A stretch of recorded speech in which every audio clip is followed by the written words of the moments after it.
20,000 well-skilled nurses who are not employed by government to work abroad. What a conundrum. We need 24,000. We are working to send 3,000 outside of the country. But World Health Organization has a standard. It says a country should ideally have over 40 to 45 nursing and midwifery personnel per 1,000 population before considering exporting, as a density below this threshold indicates a shortage that hinders basic health coverage. Now you must have at least 40 to 45 nursing and midwifery personnel per 10,000 people. Now when you come to Uganda, what do we have as a country? We lack 24,000. Uganda, one nurse is on 11,000. That means we are below. Now, when I was comparing all these stories, I asked myself, who is fooling who? We need for 24,000 to meet the growing population. World Health Organization set standards that for you to export, at least have 40 to 45 per 1,000. Uganda, we are talking of 1 per 11,000. But then Uganda Nurses and Midwives Union tells you, no, we have these nurses, but they're just not being employed by government. Where are they employed then? Where are they employed?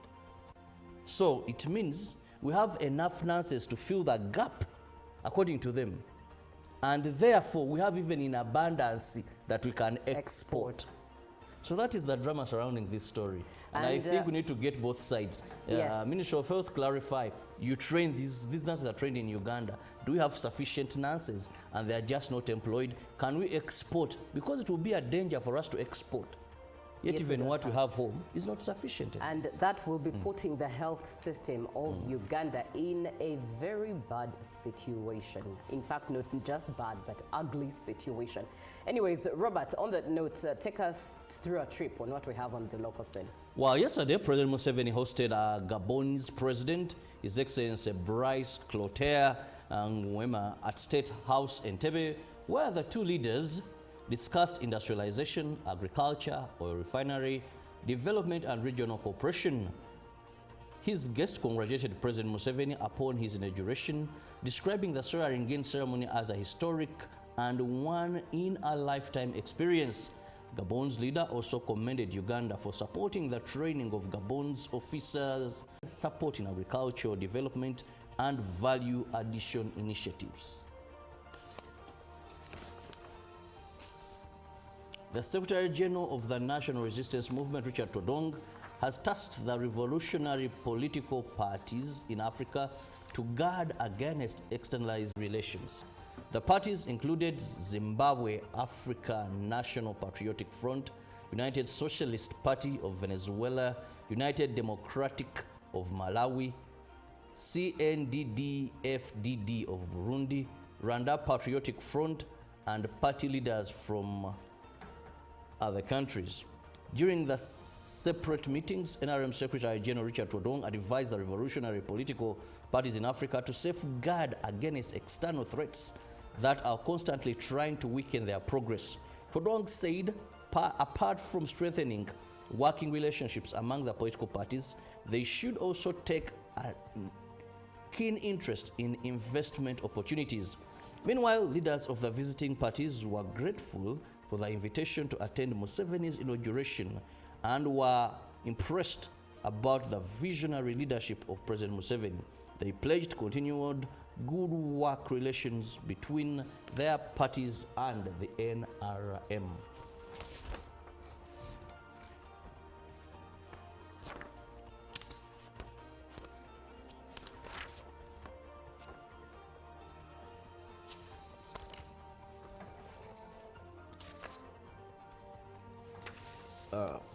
Moving on, The newly elected members of parliament for the 12th parliament, set to serve a 5-year term from 2026 to 2031, yesterday were sworn in at parliament.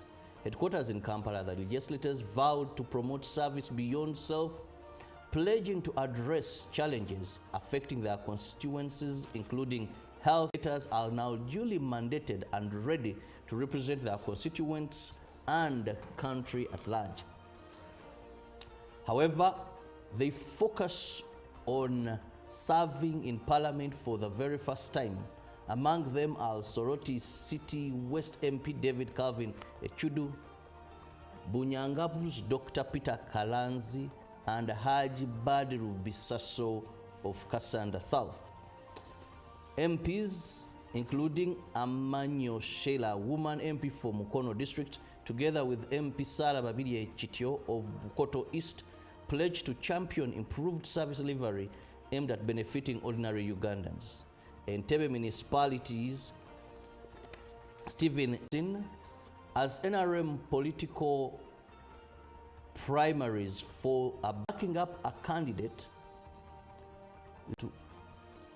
to promote the health sector in this area. Francis Tumwesije Mukoto, the LC3 chairperson Kabohe Code, was nominated by the NRM Electoral Commission last week on Thursday, the 7th. Philippum and harmony during this election. Surely, indeed, you remind me of the one of Kalangala regarding the fallen MP, Honorable Helen. Well, so far the news around is that her sister is one that is being endorsed by the family to step into her shoes as I MP. saw one. But then her aide Yes, as well came through and picked nomination forms. I saw the aide at NUP offices yesterday. I saw a clip. Yes, a clip of the aide at the NUP offices. Speaking. But Indeed. of course, sometimes, even when you look at Kikube, the brother to the late, you know, he perished in a road accident. The brother to the late is also coming. One would wonder what. But I think if we've had this, when Ken Uchamu's had issues, the daughter came in. When Jacob Olanya, you see the son came in. When, what was this? Nevanda, something, the sister. So we've had family. Perhaps that also speaks into something that Colonel Samson Mande made mention of yesterday, that we, as relatives of politicians, we are the ones who force some of these people into corruption, because why do we insist on families? It's because we are expectant of nepotism. Do you know what I would say to that? No. That what is good for the goose should also be good for the gander. If MPs are having their relatives, having their children take over them, right, then let's not complain if in any way also this goes to another level.